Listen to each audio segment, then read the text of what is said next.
असो. राजर्षी शाहू महाराजांचा विजय असो. महात्मा फुलेंचा विजय असो. जय भीम. जय भीम. जय लहुजी. जय लहुजी. साहित्यरत्न अण्णाभाऊ साठे मध्यवर्ती समितीचे नूतन मध्यवर्ती समितीचा अध्यक्ष तसंच दलित महासंघ सोलापूर जिल्हा उपाध्यक्ष व शहराध्यक्ष आज या ठिकाणी पूनम गेटच्या समोर जिल्हा परिषद आवारामधील पूनम गेटच्या समोर गेले 4 दिवस झालं मागासवर्गीय महिला इथं आमरण उपोषण करतात ही ज्यावेळेस कळलं त्यावेळेस आम्ही इथं येऊन भेट दिली. भेट देत असताना आम्हाला असं आढळून आलं आणि त्या महिलाकडून ही महिला जी 5 महिला इथं आज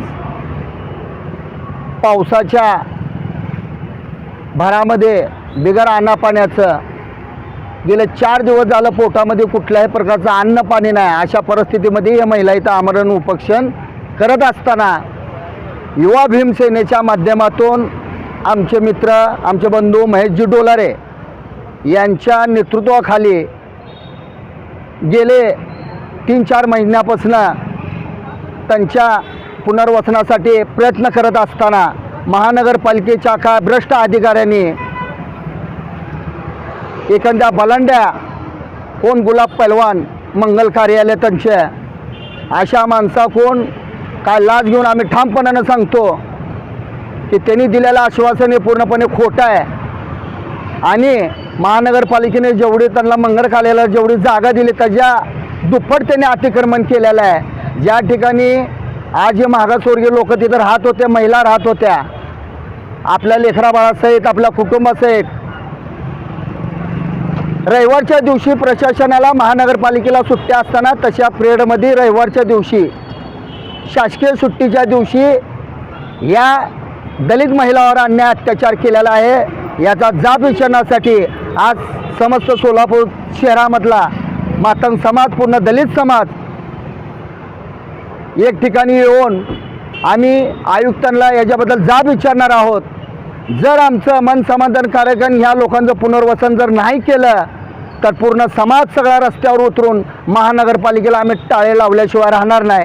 याची दक्षता महानगरपालिकेने घ्यायला पाहिजे, तिथल्या अधिकाऱ्यांनी घ्यायला पाहिजे आणि जे आम्ही बोलतो ते आम्ही करतोय हे आयुक्त साहेबांनी आणि सन्माननीय या सोलापूर शहरामधल्या पालकमंत्र्यांनी जिल्ह्यांच्या पालकमंत्र्यांनी आदरणीय जयाभाऊनी आणि तसेच या मध्यमधले आमदार आदरणीय देवेंद्रदादा कोटे व तिथले भाजपचे 4 नगरसेवक यांनी देखून याच्यामध्ये जातीने लक्ष घालावं व त्या गरीब महिलांना न्याय मिळवून द्यावं. जर त्यांच्या माध्यमातून जो प्रयत्न झाला होत नसेल तर आम्ही रस्त्यावर उचलून ह्याच्यापेक्षा तीव्र आंदोलन करू याची दक्षता महानगरपालिकेने घेण्यात यावी.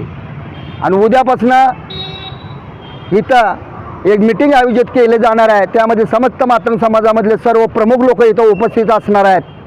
सर्व जाती धर्माचे लोक इथं उपस्थित असणार आहेत. आमची एक कळकळीची विनंती आहे महानगरपालिकेला, आमची एक कळकळीची विनंती आहे, तुम्ही जर महिन्याला जर 12,000 रुपये प्रमाणात जर भाडे तत्वावर जर जागा देत असेल तर आम्हाला एक प्रश्न पडला आहे, जर आमची माणसं जर 20,000 रुपये महिन्याला देत असेल तर 12 कुठं 20 कुठं ह्यातला फरक बघायचा. आणि त्या अधिकाऱ्यांना जर मला असं वाटते जर 12,000 रुपये तुम्हाला मान्य असतील आणि 20,000 रुपये जर मान्य नसेल तर तुम्ही स्वतःसाठी तुम्ही तिथं खुर्चीवर तुमच्या स्वतःच्या स्वार्थासाठी खुर्चीवर बसल्यात तर प्रशासनाचे तुम्ही अधिकारी आहेत म्हणून खुर्चीवर बसल्यात. महानगरपालिकेला उत्पन्न वाढवायचं सोडून तुम्ही घाट्यामध्ये घालायचं जे काम करताय अशा अधिकाऱ्यांना तिकडून शासकीय सेवेमधनं बडतर्फ करण्याची आम्ही मागणी करणार आहोत. मी खंडू बनसोडे मातंग समाजाचा प्रामाणिक आणि सामाजिक कार्यकर्ता. प्रथमतः सोलापूर महानगरपालिकेचा जे दलित कुटुंब आहेत आता जे पाठीमागं दिसतात 26 घरावर महापालिकेनं बुलडोजर फिरवून अक्षरशः रस्त्यावर कुटुंब आलेलं आहे. मी प्रथमतः महानगरपालिकेचा तीव्र शब्दात जाहीर निषेध करतो. हे कुटुंब रस्त्यावर आलेलं आहे, त्यांना राहण्यासाठी घर नाही. कुठली नोटीस न देता कुठला सूचना न देता अचानकपणे येऊन आमच्या झेंडा उतरवला, घरावर बुलडोजर चालवलं. अक्षरशः हे कुटुंब आज 4था दिवस आहे, अमरण उपोषणाचा 4था दिवस. एकही अधिकारी किंवा कर्मचारी आलेला नाही. आमची प्रथमतः पहिली मागणी, जो कोणी ते गुलाम पैलवान असेल त्याला हे आमचे घरं पाडून पार्किंगसाठी जागा दिली, ही योग्य आहे का अयोग्य आहे तुम्ही ठरवा. त्याच्यावर पहिली प्रथमतः अट्रॉसिटीचा गुन्हा दाखल झाला पाहिजे. दुसरी मागणी, आमचं जे कुटुंब बेघर झालेलं आहे, आम्ही सगळेच बेघर आहे. आमचं कुटुंब बेघर म्हणजे पूर्ण सोलापूर शहर जिल्ह्यातला दलित समाज बेघर झालेला आहे. आज सगळे आम्ही रस्त्यावर उतरलेलो आहोत. त्यांचं पुनर्वसन तात्काळ करावं, दुसरी मागणी. आणि जी अधिकारी काळं केले, भ्रष्टाचार केला आहे, त्या अधिकाऱ्यांना सस्पेंड करून त्यांच्यावर कार्यवाही करावी, ही समस्त सोलापूर शहर मातंग समाजाच्या वतीनं विनंती करतो. आज फक्त विनंती करतो, उद्याच्याला तीव्र आंदोलन महाराष्ट्रभर केलं जाईल. आणि जे आमच्या मागण्या जर मान्य नाही झाल्या तर उग्र पद्धतीत आमचा प्राण गेला तरी हरकत नाही, आमचं पुनर्वसन झालं पाहिजे. एवढंच बोलतो आणि मी माझी रजा घेतो. क्रांतिकारी जय भीम, जय लवजी. आज या ठिकाणी गेले खूप दिवस झाले युवा भीमसेनेच्या संघटनेच्या माध्यमातून आमचे बंधू महेश डोलारे यांच्या नेतृत्वाखाली आज मातंग समाजाचे न्याय मिळण्यासाठी, मातंग समाजाच्या लोकांना न्याय मिळण्यासाठी आज खरं पाहिलं तर आम्ही बघितलेलं आहे न्यूजमध्ये वगैरे, महापालिकेच्या आवारात जाऊन डिझेल ओतून घेणे, आंदोलनं करणे, हे मला वाटतं कुठंतरी चांगली मोठी घटना झाल्याशिवाय या प्रशासनाला कळणार नाही. आज खरं पाहिलं तर आज तो कोण गुलाब पैलवान, त्याच्याकडून असं किती लाखो रुपये महापालिकेला फायदा होणार आहे की जेणेकरून मातंग समाजाची घरं तिथून उद्ध्वस्त करून गोरगरीब लोक ज्याचा हातावर पोट आहे त्यांना रस्त्यावर उतरण्यास भाग पाडणाऱ्या महापालिकेच्या अधिकाऱ्याला, कर्मचाऱ्यांना आमचा प्रश्न आहे की तुम्हाला असं कुठल्या हॉटेलची मलई मिळाली आहे का, कुठलं मंगल कार्याला जे जेवण मिळालं त्या गुलाब पैलवानकडून की तुम्ही हे करण्यास भाग पाडलात. दुसरी महत्त्वाची गोष्ट की आज इथं 4 दिवस झालं आमच्या मातंग समाजाच्या भगिनी अन्नाचा एक कणसुद्धा पोटात नाही आहे आणि इथं तुम्ही प्रशासन अजूनपर्यंत इथं त्यांची दखल घेतलेली नाही आहे.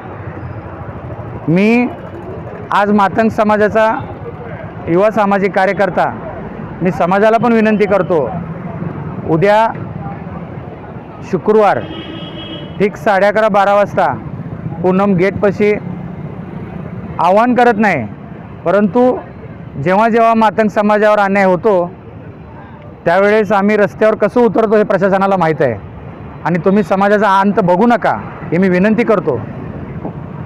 आणि परवा दिवशी आम्ही आमच्या समाजातील लोकांची चर्चा करून परवा दिवशी आम्हाला जर न्याय उद्याच्या उद्या मिळाला नाही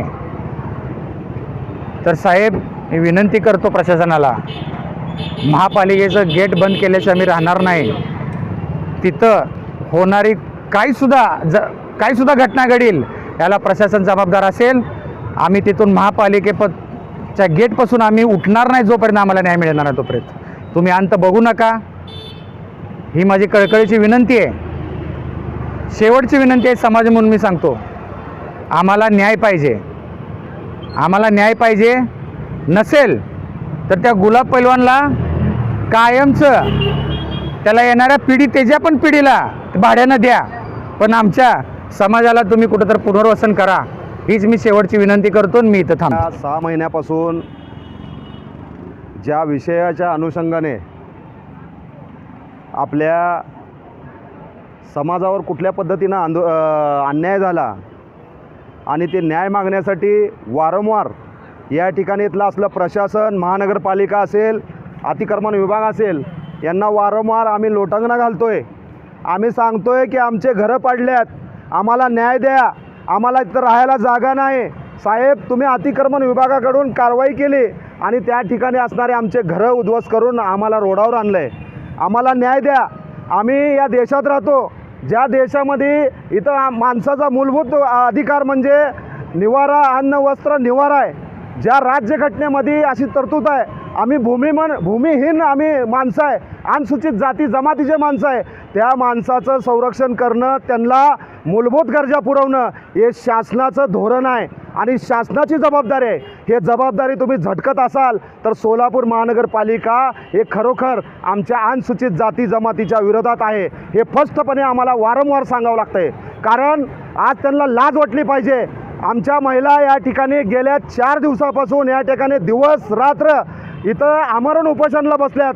त्यांना लाजी वाटत नाही. आपण म्हणतो या देशामध्ये महिला सुरक्षित आहेत, महिलाचं आम्ही संरक्षण करू. मोठमोठे या ठिकाणी महिला आयोगाकडून मोठमोठ्या गप्पा मारले जातात, परंतु या ठिकाणी जर आमची माता बहिणीत जर मागण्यासाठी बसत असेल, न्याय मागत असेल, रडत असेल, तर तुम्ही या ठिकाणी या प्रशासनामध्ये राहून या ठिकाणी आम्हाला न्याय कुठल्या पद्धतीने देऊ शकता.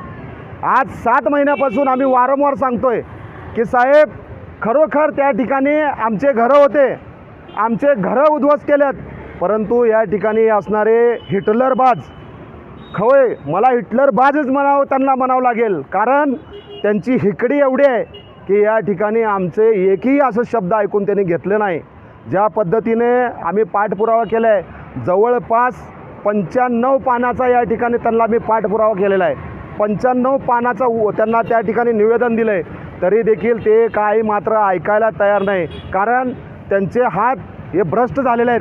त्यांनी केलेलं काळं हे त्यांच्या तोंडाला लागेल, म्हणून या ठिकाणी यांना न्याय देण्याचा प्रयत्न हे करणार नाहीत. या ठिकाणी आम्ही वारंवार त्यांना दाखवतो आहे की या पद्धतीने एक सामान्य विषय मी सर्वांसमोर या महाराष्ट्राच्या जनतेसमोर विचारतो आहे. लोकवस्तीमध्ये या ठिकाणी सर्वजण या ठिकाणी मी तुम्हाला प्रश्न विचारतो आहे जनतेला की लोकवस्तीमध्ये पार्किंग देता येते का? कारण त्या ठिकाणी अडथळा निर्माण होईल, प्रदूषणाचा विषय होईल. कोणीही सांगो, लोकवस्तीमध्ये पार्किंग देता येत नाही आणि हा जो ठराव आहे हा प्रशासकीय आहे. म्हणजे त्यावेळी कुठलाही नगरसेवक नव्हता, कुठलाही महापौर नव्हतं, समिती नव्हती, कुठलं सभा नव्हती, हे प्रशासकीय होतं. तर त्या ठिकाणी असणारं रविवार दिवशी तुम्ही ठराव कसा काय दिला? ठराव दिला तर तुम्ही या ठिकाणी आम्ही वारंवार तो वादग्रस्त ठराव आहे आणि जवळपास अनेक लोकांचे, तिथल्या असणाऱ्या नागरिकाचे तक्रारी आहेत की तुम्ही तो ठराव रद्द करा म्हणून. तक्रारी असताना एखादी जर सामाजिक बांधिलकी येत असेल तर ते ठराव रद्द करण्याचा अधिकार हे सोलापूर महानगरपालिकेला आहे, परंतु ते ऐकायला तयार नाही. कारण का? त्या ठिकाणी ज्यावेळी आमच्या माता बहिणी अंगावर डिझेल ओतून घेतले 25 तारखेला, तरी देखील त्यांनी त्या ठिकाणी आम्हाला मोठमोठ्या गप्पा मारल्या, आश्वासन दिले, आम्हाला सांगितलं की सोमवारी या तुमचं काम करू. आणि ज्यावेळी आम्ही सोमवारी गेलो तर त्यावेळी मात्र त्या वीणा पवार मॅडमचा त्या ठिकाणी हावभावच बदलला. त्यांनी डायरेक्ट आम्हाला धोका दिला, त्याने आम्हाला उडवाउडवीचे उत्तर दिले. ते म्हणतात तुम्ही तिथं राहताव का? तर मॅडम, या ठिकाणी मला तुम्हाला प्रश्न विचारायचा आहे. अतिक्रमण विभागाचे जगन्नाथ बनसोडे त्या ठिकाणी त्यांनी कारवाई केली. ते कारवाई कशाची केली? मोठमोठ्या समाज माध्यमातून बातम्या प्रसारित झाल्या. ते बातम्या कशाच्या होत्या? कुणाचं तरी ऐकून कुणाचं तर काय मलिदा भेटत असेल तर या उद्देशानं या गरिबावर अन्याय करत असाल तर तो अन्याय सहन व्हायची ताकद आता संपलेली आहे. आमचा तुम्ही अंत पाहू नका. या गरिबाची बदवा एवढी लागेल, आज तुम्ही त्या ठिकाणी बसलेल्या खुर्चीवर तुम्हाला काहीतरी बाधा येईल. खरोखर यांचा कळकळाट तुम्हाला भोगावं लागेल, त्यांचं पाप तुम्हाला लागेल. कारण हे माता बहिणी यांची अवस्था आज वयोवृद्ध आहेत. जवळपास 60-65 वयाचे एक वयोवृद्ध या ठिकाणी आमची माता आहे. त्यांना आज एवढा त्रास होतो आहे. त्यांना डॉक्टर येऊन तपास केले की तुम्ही उपचार घ्या, उपचाराची. ती माता बहिणी आमची म्हणतात आम्हाला उपचार नको आहे, आम्ही मेलो तरी चालेल, परंतु आमचा हक्काचा निवारा द्या. आमचे घरं उद्ध्वस्त केलेले त्या ठिकाणी ते घरं द्या, आम्हाला जागा द्या. आणि त्या गुलाम पैलवान मंगल कार्यालयवादी वाल्याची एवढी काय यांच्यात इंटरेस्ट आहे? या सोलापूर महानगरपालिकाचा तो जावई आहे का? त्यांनी म्हणताना ह्याला एवढं का लाडवून ठेवलं आहे? तो 12,000 देत आहे तर आमचा समाज 20,000 द्यायला तयार आहे महिन्याला. तुम्हाला महसूल हवा आहे ना, तर महसूल देतो आहे आम्ही. ती विना पवार मॅडम म्हणती असं कायद्यात कुठंच तरतूद नाही की भाडे तत्वावर घरं देता येत नाही. महाराष्ट्र शासनाचं धोरण आहे. या ठिकाणी मुख्यमंत्री देवेंद्र फडणवीस यांची घोषणा आहे की ज्या झोपडपट्टीमध्ये जे रहिवासी आहेत त्या रहिवासीला त्या ठिकाणी जमिनी वगळता, आरक्षित जमिनी वगळता त्या ठिकाणी त्या झोपडपट्टीमध्ये राहणाऱ्या लोकाला आम्ही मालक बनवू. तर ही घोषणा शासनाची असताना मग शासनाचं धोरण जर पाळत नसेल आणि ज्या अधिकाऱ्याच्या विरोधात आम्ही लढतोय तो अधिकारीच आम्हाला न्याय देऊ शकत नाही, तर आम्हाला न्यायव्यवस्थेवर आमचा विश्वास उडाला असंच म्हणावं लागेल. ज्या देशामध्ये विश्वरत्न महामानव डॉक्टर बाबासाहेब आंबेडकरांनी संविधान दिलं आणि काल त्या मॅडमनं मला एक पत्र पाठवलं की तुम्ही आंदोलन करू नका, तुम्ही आंदोलन केलं तर काय कृत्य घडलं तर तुमची जबाबदारी असेल, आम्ही असं करू तसं करू. मॅडम, मी तुम्हाला सांगतो की आम्हाला आंदोलनाचा अधिकार विश्वरत्न महामानव डॉक्टर बाबासाहेब आंबेडकरांनी दिलेला आहे आणि एकमेक हत्यार आहे. ज्यावेळी शासन प्रशासन जर आमच्या विरोधात काम करत असेल तर आम्हाला न्याय मागायसाठी आज सत्ताधारी लोकसुद्धा आंदोलन करतात. का करतात? कारण न्याय मागण्यासाठी एक मात्र पर्याय, ते म्हणजे लोकशाहीमध्ये आंदोलन. जर तुम्ही आम्हाचं आंदोलन रोखत असाल, आमचा आवाज दाबण्याचा प्रयत्न करत असाल तर अत्यंत तुमची चुकीचं आहे. तुम्ही हुकुमशाही चालवली आहे. आज सर्व या ठिकाणी मातंग समाज एकत्रित आलेला आहे आणि या माध्यमातून त्यांना मी विनंती करतोय की उद्या ज्या होणाऱ्या ज्या परवा दिवशी जे आंदोलन आहे, जे तुम्ही सर्वजण हे विषय हाती घेतला आहे त्याबद्दल तुमचं मनापासून मी आभार मानतो. होय, कारण का आभार मानतोय की आमच्या जे माता बहिणी आहेत ते अक्षरशः वैतागल्या त्या लोकाला की यांनी फक्त कागदेपत्र घोडे नाचवाल्यात. यांना समाजाची ताकद, यांना आंदोलनाची ताकद कळली नाही. ज्यावेळी यांच्या अंगलोट कुठली गोष्ट येईल त्यावेळी त्यांना कळेल की खरोखर की आपण केलेलं काम चुकीचं आहे आणि त्यांना निवारा देणं महत्त्वाचं आहे. मला सांगा, शासनाचं धोरण आहे तिथं त्यांचा घरं पाडल्यानंतरनं पुनर्वसन तर करणं गरजेचं आहे. होय, ठीक आहे, ते तुमचा लाडका जावई असेल, तुमचा कोण मालक असेल, तुमचा कोण ते काय असेल काय तुम्ही त्याच्याकडनं त्या पैलवान का कुठला झोल्या काय असेल त्याच्याकडनं तुम्ही किती पैसे घेतलाय, काय केलं आहे, तो तुमचा प्रश्न आहे. परंतु ह्या गोरगरीब लोकांचं पुनर्वसन तर करणं तुमचं काम आहे. शासनाच्या विरोधात, शासनाच्या धोरणाच्या विरोधात जर तुम्ही जात असाल तर या ठिकाणी सर्व समाज तुम्हाला जाब विचारल्याशिवाय राहणार नाही. येणाऱ्या काळात मात्र हा लढा तीव्र होत चाललेला आहे. आज 4था दिवस आहे उपोषणाचा. कसलंही अन्न नाही त्यांच्या पोटात, पाणी नाही. आज त्यांची प्रकृती बिघडलेली आहे. तरी देखील जर तुम्हाला कळत नसेल, महिला विशेष यांना लाजी वाटाय पाहिजे. महिला या ठिकाणी आंदोलन करतात आणि त्यांची जर दखल घेत नसेल तर अत्यंत दुर्दैव आहे, खरोखर दुर्दैव आहे. येणाऱ्या या 2 दिवसात सर्व समाज एकत्रित येऊन तुम्हाला सोलापूर महानगरपालिका आयुक्त, उपायुक्त आणि तो भूमी मालमत्तेचा अधिकारी आणि या ठिकाणी असणारा तो गुलाम पैलवान मंगल कार्यालयवाल्याला जाब द्यावा लागणार आहे. आणि या माध्यमातून आमची अशी मागणी आहे की हे जे प्रकार घडवून आणलेत, हा जो जातीय मानसिकतेतून खोडसळपणा केलेला आहे, हा जो आमचा झेंडा पाडलेला आहे, ह्यांनी जे आमचे घरं पाडल्यात त्यांच्यावर सखोल चौकशी करून सर्वावर अट्रॉसिटीचे गुन्हे दाखल व्हावे अशी या ठिकाणी या समाजाच्या वतीने अशी मागणी आहे. आणि यासाठी जे काही लागेल, जे काय होईल या ठिकाणी आम्ही करायला तयार आहे. इथून वाटेल आम्हाला जर तुम्ही न्याय देत नसाल तर आम्ही या ठिकाणी मंत्रालय पदयात्रासुद्धा या ठिकाणी काढायला समाज या ठिकाणी तयार आहे. या माध्यमातून मी आवाहन करतो आणि सर्व समाज बांधवाला मी विनंती करतोय की आपण आलात, या ठिकाणी जमलात, हा लढा तीव्र झाला पाहिजे. तोपर्यंत यांना ह्या शासनाला कळणार नाही. हे झोपल्याला सोंग घेतल्यात, ह्याने आपल्याला जाणीवपूर्वक आपला अंत पाहिल्यात. त्यामुळं तुम्ही सर्वजण समाजाची ताकद दाखवणं गरजेचं आहे. त्यामुळं आपण सर्वजण मिळून या ठिकाणी उद्याच्या परवा दिवशी येणारा जो आंदोलन आहे तो मोठ्या प्रमाणात सोलापूर महानगरपालिका गेटसमोर बंद गेट हे असं आंदोलन आमचं असेल. या ठिकाणी सर्वांना आम्ही आवाहन करतो आणि इथं थांबतो. जय भीम, जय लहुजी, जय भारत, जय अण्णाभाऊ, जय संविधान.